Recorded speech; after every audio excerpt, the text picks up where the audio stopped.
and gentlemen, please join me in welcoming our distinguished guests. First of all, we have Ahmed Nadeem, Secretary General of the Asia Pacific Broadcasting Union. Ahmed, the floor is yours. Thank you. Alex Icon, Executive Director for UK Government Communications. Alex, welcome to you. Dana Suyah, CEO of Al Mamlaka Television, Jordan's first public service news channel. Welcome to you. And last but not least, Noel Curran, Director General of the European Broadcasting Union. Ladies and gentlemen, please welcome my fantastic guests.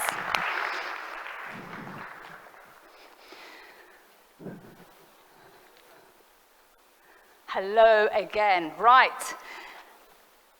I really do feel that this is the subject to be discussing right now. So I really do feel very fortunate to have this panel. And Noel, I want to start with you. I want to start with the EBU. Now, your reach is absolutely huge. You're the biggest alliance of public service media companies, organizations in the world, 112 media organizations in 56 countries. That is, if my maths is right, 2,000 television and radio channels and online platforms. From your perspective, what are the biggest battlegrounds right now for public service broadcasters in this turbulent digital age? It's great to be here, and thank you. A number of them. I think the digital world, the battle in the digital world itself, in terms of the scale of the technology companies we are competing with. The top 10 technology companies have a turnover which is 47 times greater than all of the public service members, organizations in Europe. That's the scale they have. They now own smart TVs, so they get their subsidiary apps embedded. All of this, it's the scale of the competition that we're facing is unprecedented. We've never seen anything like it. And I think that is the number one challenge. I think disinformation, misinformation is another huge issue. It isn't going away. I was on the European Commission expert group on fake news. We got I will say it openly, we got very little cooperation or real engagement from the tech companies during that process, very little. And they only came to the table with the threat of regulation. AI is making it much, much more difficult. But I don't want to be downbeat about it because there are steps, and maybe later we'll talk about them, that we can take, and that a responsibility, particularly on us as public media, to take in terms of investing in fact-checking, investing in journalism, investing in media literacy, educating the public, highlighting. So, for me, they are two of the big challenges that we face, and then other elements around young audiences. That's another key issue for us. The TikTok generation, fantastic generation, lose a lot of interest after 20 seconds, and that's difficult for broadcasting organizations. So for me, there are three of the big issues that we face now. And you raised so many important points there, and I love that point about concentration. After 20 seconds, concentration is lost. And as you saw from our show of hands there, how people consume their news. A lot of people say to me, I know you from social media, Maria, then I watch you, It's fascinating. And that digital-first approach really is incredible. Dana, I want to go to you next. And when we were speaking earlier, you said, a topic that really just touched me, you said, we can't speak about broadcasting without talking about Gaza. How defining a moment is this right now? Have these 60 days been right now? It's more than 60 days. We're going to speak about today and the minister, the director of communications for Turkey, actually framed that perfectly earlier when he talked about the marrying of strategic communications and broadcasting. And I think it's imperative for us to recognize all the things that we learned from Gaza, from covering Gaza in the past 60 days. And I think one of the most important things we learned as broadcasters, generally and as journalists, is narrative and the importance of narrative. I remember, I know our time is brief, so I'll try and be brief, but I remember 20 years ago, I was interviewed on Larry King Live. I was working for Al Jazeera at the time, and it was in the height of the war on Afghanistan. And I remember one of the panelists, the fellow panelists on the show, said to me, why is it that Arabs describe those who commit suicide bombings as martyrs? Meanwhile, you all seem to play into the international narrative on what happened on September 11th. And it was so hard to actually encapsulate the shared history of where that word came from into a soundbite on Larry King. And I think then I personally realized, and a lot of us realized, the importance of narrative and bringing that narrative forward. And we've done so little about it since then, to be perfectly honest. And we're constantly shocked by how our narrative has either been hijacked or acquired by others, and how there's a space where our narrative does not exist. I think the other thing that we learned from Gaza as public service broadcasters is the importance of context. And I think context is lacking in our public service broadcasting. I don't think we contextualize things enough for our audiences, and our audiences are not all the same.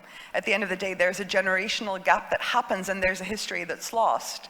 And I think where our education systems have failed, public service broadcasting has a role to play. And I think the third most important thing that we learned from covering the war in Gaza these past 60 days has been the importance of affinity. I think Wael Dahdouh and Mu'taz Azaize and Placitia have done, and Bisan have done a better job of covering what's happening in Gaza because of the affinity that the audiences feel for them and for their stories and for their storylines. Sorry, which channels did you say, or which platforms did you say have done a better job? Not platforms, people. People. Mu'taz Azaize on Instagram, for example, a young Palestinian man who used to cover how amazing Gaza was. So citizen journalism. Here. Absolutely. And even Wael Dahdouh, who's Al Jazeera's journalist, and who everybody got to know through the story of him losing his children and his wife, but they have an affinity with Wael on social media, not so much on Al Jazeera. As your audience just told you, we don't watch television anymore. So I think those are the questions that those are the realizations as public service broadcasters that we came to recently, and I think those are the things we should carry forward with us and try and address accordingly. Affinity, that really is so important. Again, so many points there that you've touched on that are a panel in themselves, they really are. Alex, now you are the Executive Director for the UK Government Communications, and you've worked in and on incredible campaigns such as Brexit, COVID. Incredible, huge, huge, huge. Just give us a sense of where we are now in this turbulent age of digital media for public broadcasters, and how are UK public broadcasters really adapting to the digital challenge? Ria, look, I think it's hugely important that we keep absolutely focused on Alex, if you could move your mic a bit closer to you. How's that? Perfect. Thank you. I think it's hugely important that we keep absolutely focused on what we are trying to achieve together. And Professor Alton put it very well, defend the truth. And that is the fundamental thing that brings together Noel's comment about the platforms and the importance of making sure the platforms take their responsibilities seriously, which is why in the UK our new Internet Safety Act is designed to help with that. And as Dana said, the importance of narrative. I mean, all the great sociologists say that if societies are going to be successful, they have to have social capital and they have to have a shared understanding through shared stories, things that people understand the way societies work. And I think that is the underpinning of what we need to achieve together. In terms of what I've seen through these terrible years, through COVID, through the conflict in Russia and Ukraine, and latterly the terrible tragedy of Israel and Gaza, is the importance of government giving a lead and telling its story. disinformation flourishes on social media and elsewhere if public institutions and public broadcasters fail to set out the story, the reason, the how and why we are doing the context, things. as Dana said. Yeah. And that really is, as I said, a fascinating panel, because the concentration, the focus of people, is there even focus to digest context? Incredible point. Alex, I'll come back to you later, but just, Ahmed, very quickly, what is the biggest challenge now for public service media organizations? One of the biggest challenges is, I think we are losing our connection with the public. We're losing our connection. Our connection with the public. And 1 second, sorry, I really need to introduce you properly, because Ahmed, you are the Secretary General for the Asia Pacific Broadcasting Union, the ABU, 245 members, 65 countries and regions. You reach a potential audience of what, 3 billion? 3 billion people. Ahmed, continue. I think we needed to hear that 3 billion people.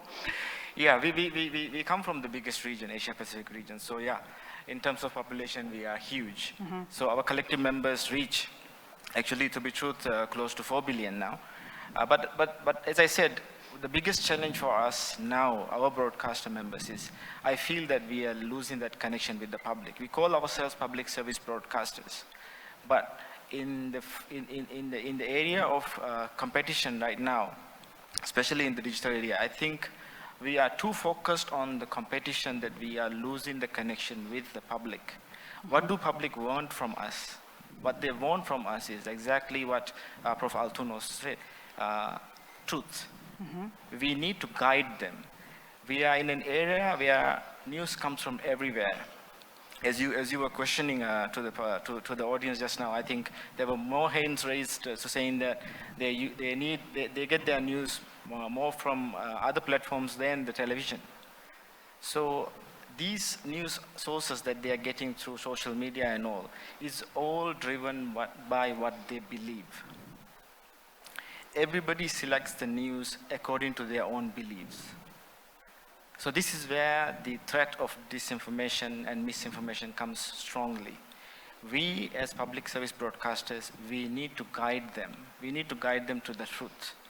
And I think the best example of the role of public service media, especially in our region, was seen in the recent pandemic, when we saw during the pandemic that the public returned to the public service broadcasters because they wanted the right information, they wanted the correct information, and we saw so much of information, and so much of people returning back to us, leaving the other platforms and coming back to public service broadcasters just because they know they can trust this source. Trust. Yes, magic word. I think we are in an area where huge challenges are there.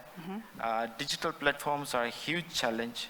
These huge, giant internet-based broadcasters are grabbing our audience away.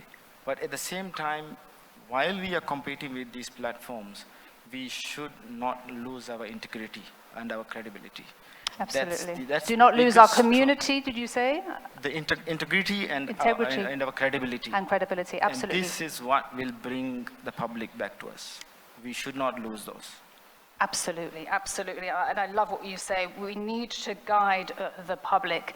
And just on that point that you said also about that trust, Noel, to you on this point, and in a speech that you gave recently, you said that you used to look at, you used to tune in every day to national and international news organizations to get a wider perspective on what was happening down the road.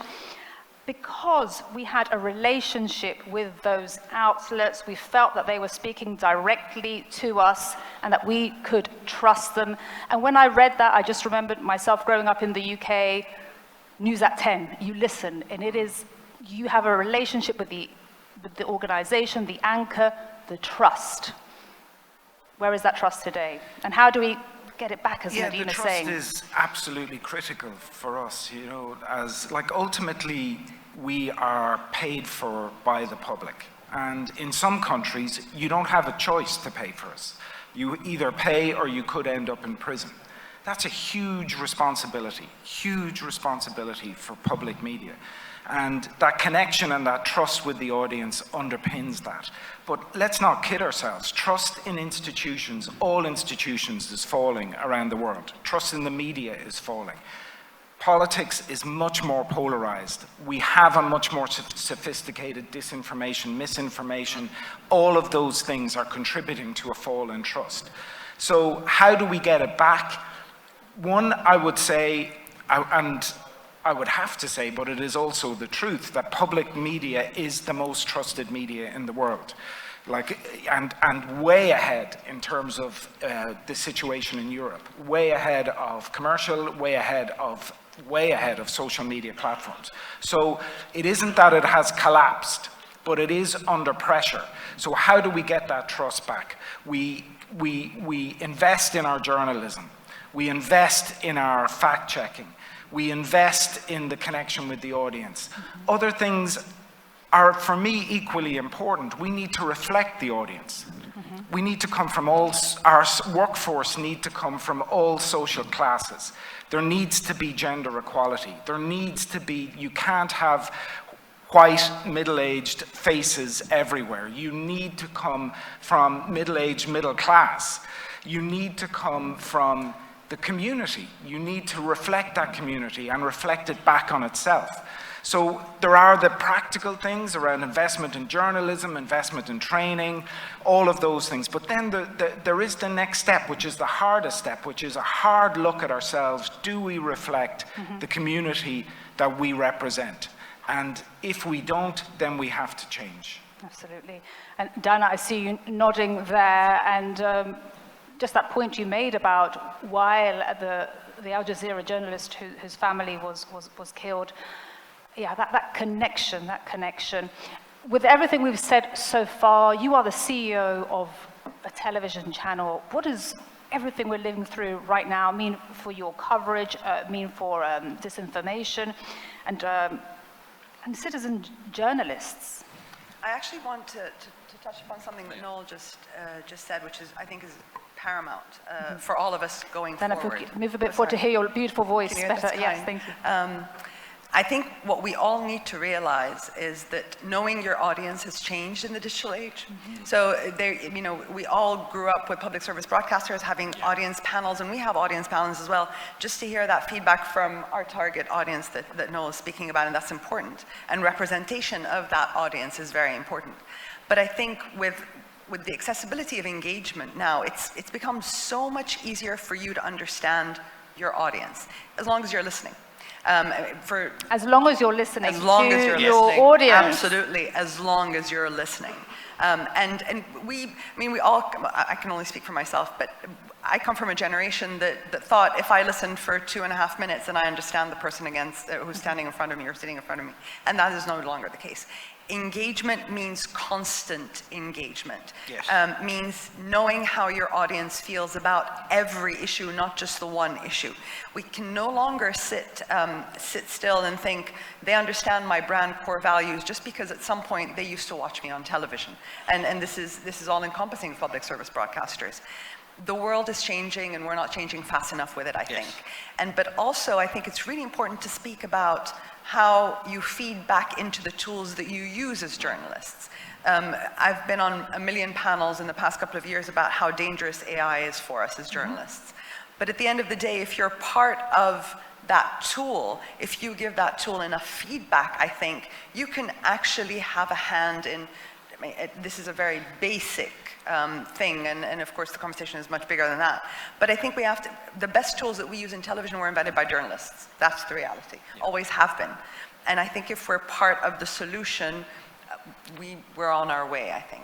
Yeah, I mean, wow. I mean, some really powerful points from Dana. And I feel that internet platforms have adapted very rapidly, and public service broadcasting has failed to keep up.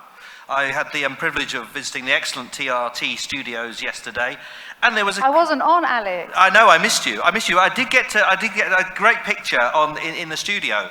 But there is a sort of creative tension, Maria, between the digital tribe at TRT who say this television stuff is pretty old-fashioned, Now, the difficulty with television is one way. It is not communication. And as Dana has ably set out, if you are to communicate, the reason we have 2 ears and 1 mouth is you should try and communicate in that proportion. So as you said, absolutely engage with the audience. So I do feel that in many cases, public service broadcasters have been slow to adapt. And my final point would be, yes, listen, yes, build trust by doing what you say, but also content remains king. And again, watching Al Jazeera and BBC and TRT this morning, who are all focused on the vetoing of the important resolution at the UN, I did, credit to TRT's digital coverage, which was felt to be more immediate than some of the other broadcasters. Thank you so much, Alex. Thank you. Just very quickly, do you think we're in a crisis then of communication? I think we are absolutely in a crisis of communication. For public service broadcasters? For the world. I mean, I discussed this with Professor Altan earlier on, but for public service broadcasters, it's like trying to teach elephants to dance. They've got to react in the way that I'm sure Noel set out, Dana built on. But the speed with which we need to do that is lacking. How do you teach? Can I come in on that? Please. I can't just let If you that can go. explain, Noel, how you teach an elephant to dance as well. Yeah, well, I haven't tried that, but no, seriously though, we need to act in a more speedy way. We absolutely accept that, but painting us as some kind of elephants that need to dance, as some kind of dinosaurs that are catching up is wrong. In 50% of European markets, the single biggest OTT platform is PSM. In 78% of European markets, they're in the top 5. And that's with static government funding and with a lack of investment. They've managed that. Yes, there are 100 million things we could do better. I was at TRT yesterday as well. Huge ambition on digital, huge realization of the importance of digital. I see that around Europe when I visit broadcasters. We know the problem. And some of our members have been slow. And I absolutely recognize that, mainly because their linear audiences are still big, huge reach, and that leads to a complacency. But I do feel that a lot of our members are pressing ahead with the resources they have, with the innovation and technology they have, and I saw it here in Istanbul yesterday.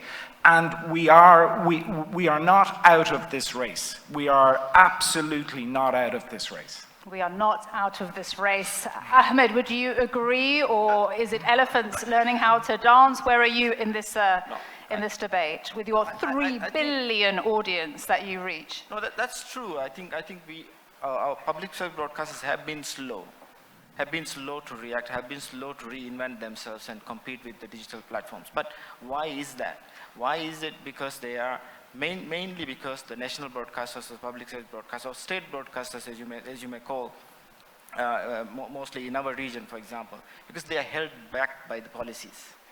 They are held back by the policies and the people who make these policies. This because they are not able to make through. And I mentioned in my first comment about losing the connection with the audience. Why are we losing the connection with the audience? Because we are not able to give them what they want. We are not able to address them in a way that, in an up-to-date way, that we can keep up with the digital Ahmed, platforms. why? Because of the policies that we have. Policies? Yes, because of the stringent policies that public service broadcasters have. Get rid of those policies. Yeah. No. It's built by us. The government mainly, because the funding comes from them for the public service broadcasters. That's the biggest difficulty. And I think if you really look at, I think Noel highlighted one issue there. It's mandated in some countries that the fees for the public service is paid by the audiences. As a public, it comes from the public.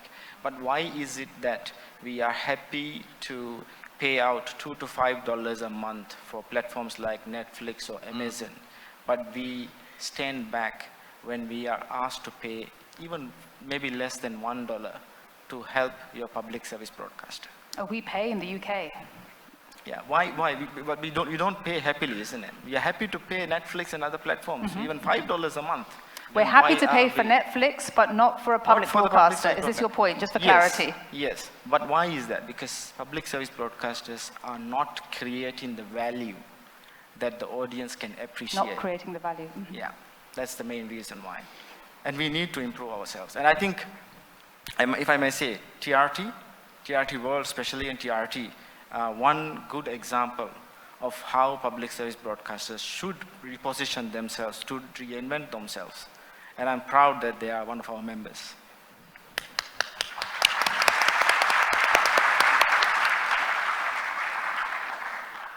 Noel, just to you on that point, creating the value there, public broadcasters, we're not creating the value. I see I just want to see if between the ABU and the EBU, if there's a agreement there.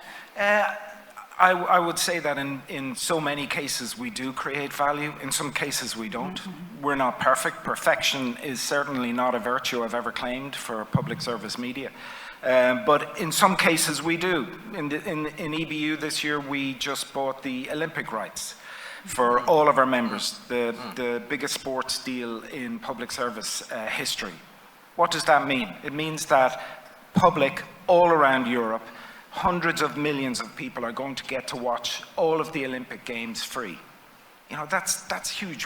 What is the value of that? How much of an added subscription on Netflix would you have to pay to get that kind of event?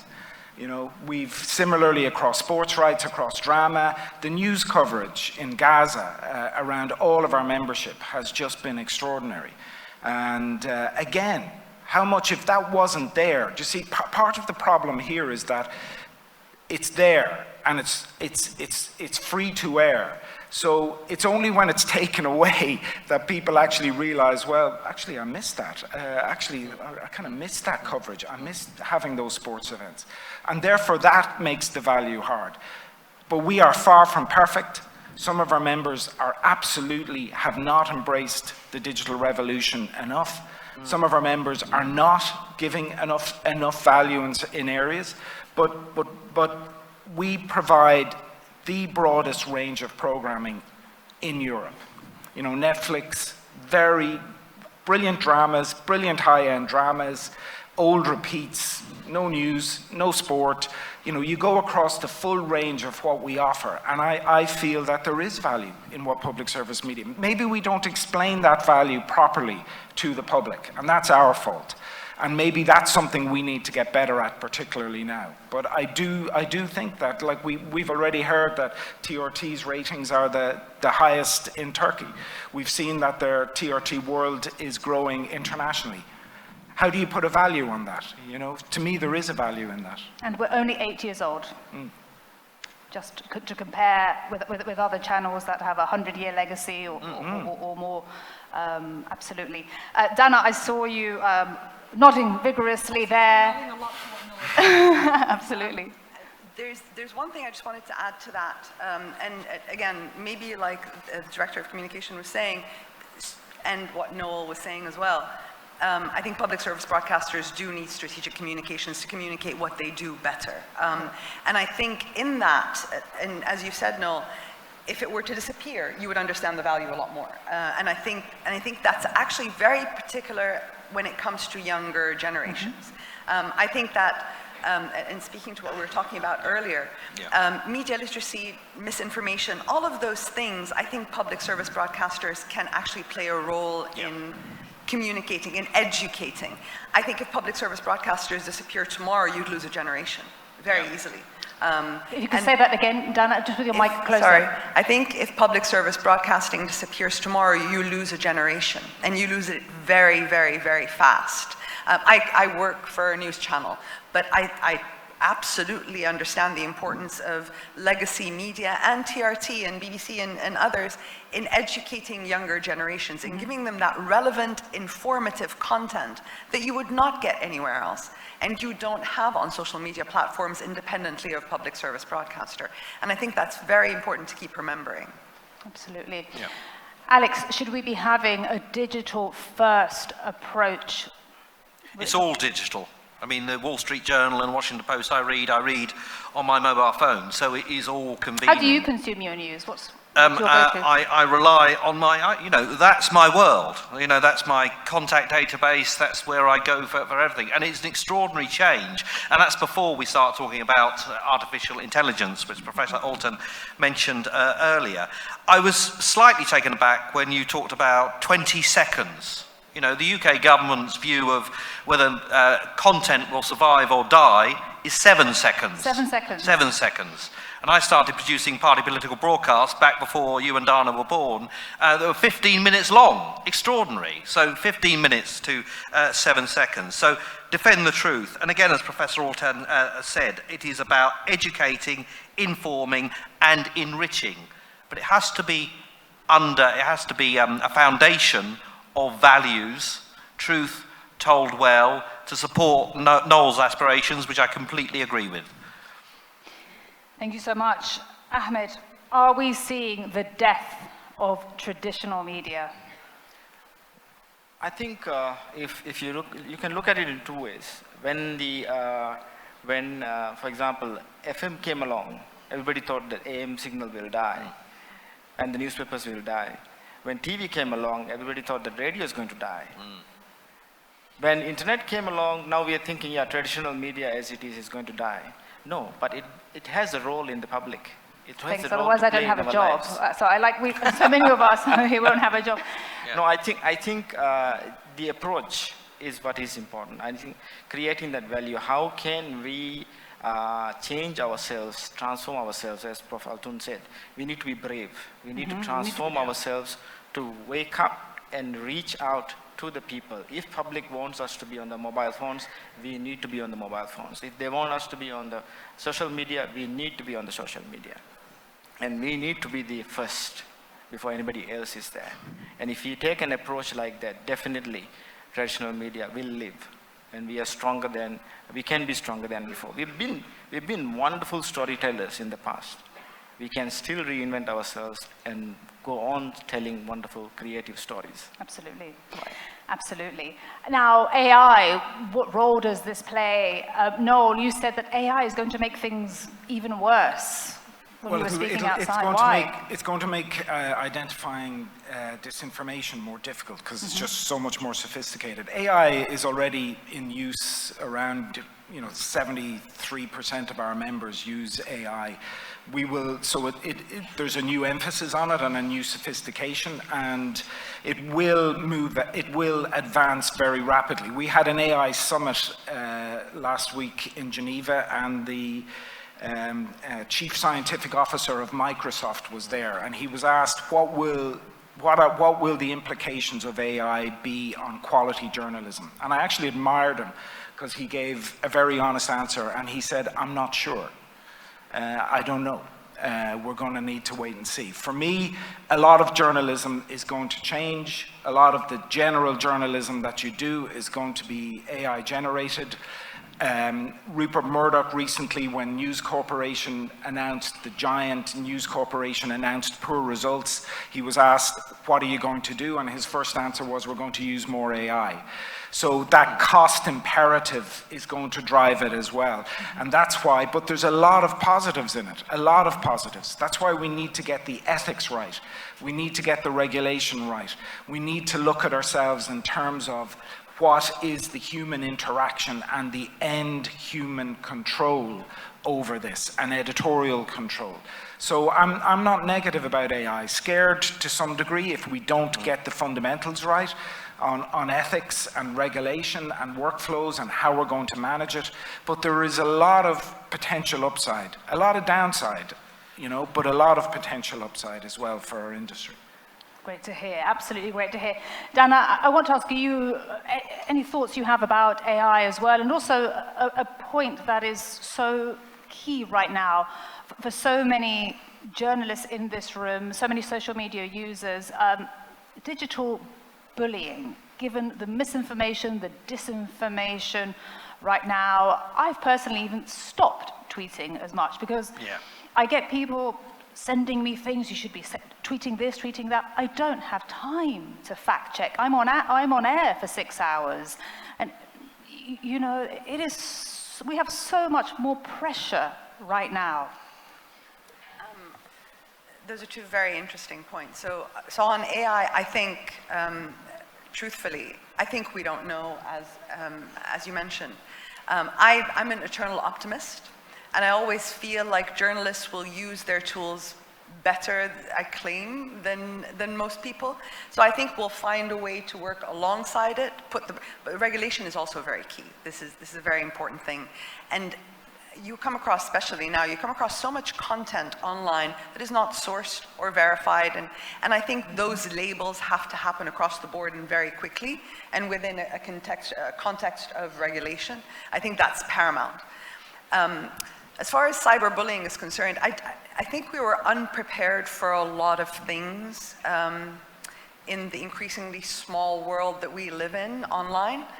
And I think that was one of them. I think it's very easy for you to be sitting across from somebody at a table and they say something that you don't agree with, and you would have the time, the patience, and the capacity to argue with them. I think when you're one person, especially if you're a public figure like you, and you're at the receiving end of 200 comments, and you're expected to not only answer, but also to verify that information, to try and make sense of it in these, small tidbits of characters. I think we should be better prepared, and I think we are at a moment in time now where we can still have the luxury to educate ourselves better on how to deal with these things. Absolutely. It used to be that you go and cover a war zone and you come off of it and you get some sort of therapy and assistance and guidance. I think we need to do that for the cyber world as well. Absolutely. Alex, I'm just going to come to you, but just on that point, Dana, just looking at some headlines right now on disinformation. Al Jazeera, the war on Gaza, a masterclass in disinformation. Haaretz, similar to a virus, disinformation becomes the deadly new front. Turkey's communications directorate at its Center for Combating Disinformation, they exposed 100 fake news stories about Israel's attacks on Gaza since October the 7th. I feel sometimes we just don't know. We just don't know. And we don't know anything outside of what we know. Jadon Levy spoke to this yesterday as well, when he spoke about Israelis just don't see what we see. They don't see what you see. They don't know what you know. They haven't. And that is, the thing is, that is no longer an excuse. Not today, not in this world. We all say we have to get to our audiences, and Ahmed spoke to this as well. We have to get to our audiences where they are. But by the same token, our audience has to do a little better about finding information and going to the right sources. Media literacy. And media literacy is key in all of that. Yeah. Thank you so much. Alex? Yeah, I mean, certainly I agree with Dana. I mean, during the Libya crisis in 2012, at the government crisis meetings, I would read the newspaper headlines. Now I go into the room and brief the Prime Minister using high-end data and digital and public opinion and social media sentiment and scrapes. So the data is out there, and the data can give decision makers and inform public service broadcasters with the trends and the opinions. While you were asking Noel that excellent question, I asked ChatGPT whether public service broadcasting has a future. Oh, I love that. So you asked ChatGPT. Yeah. Okay. ChatGPT is not convinced that public service broadcasting has a future. Wow. And it's listed 8 reasons why it might not succeed, and alongside digital transformation and fundraising and changing audience habits, all the things that Noel and Ahmed and Dana have actually talked about. But as the UK Government Communications Service, and I hope this is an area we'll work with our colleagues in Turkey on, we do use AI as a first draft of press releases. I use it for speeches, but it must have a human in control. And the UK government is currently discussing with the BBC and our other public service broadcasters about how we mitigate the risks. Noel was right about that, but also crucially grasp the opportunities.